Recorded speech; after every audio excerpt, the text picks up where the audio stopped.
Emma Carter was 23, living alone in a small apartment overlooking the rain-soaked streets of Seattle. Like many young professionals, her days were packed with deadlines, coffee runs, and endless notifications that never seemed to stop. She had recently started her first marketing job after graduating from college, determined to prove herself in a competitive company.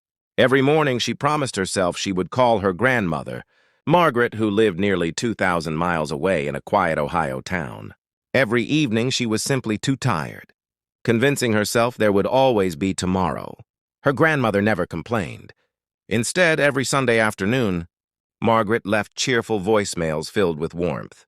She talked about her blooming roses, the neighborhood birds she fed every morning, and the homemade apple pie she wished Emma could taste. "Don't work too hard, sweetheart," she would always say. "Life moves faster than we think."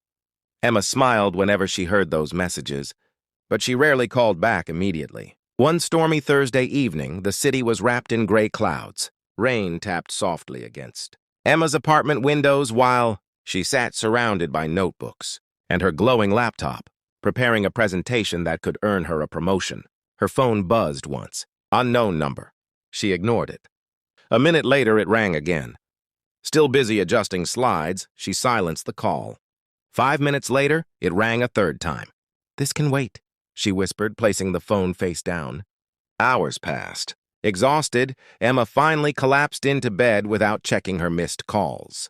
The next morning, while grabbing a coffee before work, she noticed a voicemail notification. Curious, she pressed play. A weak, trembling voice filled her ears. "Emma, sweetheart, if you're hearing this, I'm sorry I couldn't wait. I just wanted to hear your voice one last time. Please don't blame yourself. I love you more than words can say. Promise me you'll keep smiling. And never forget to tell the people you love how much they mean to you." Emma froze. The coffee slipped from her hand, splashing across the sidewalk. Her heart pounded as she immediately dialed the number back. "This number is no longer in service." Before she could process what had happened, her phone rang again. It was her mother.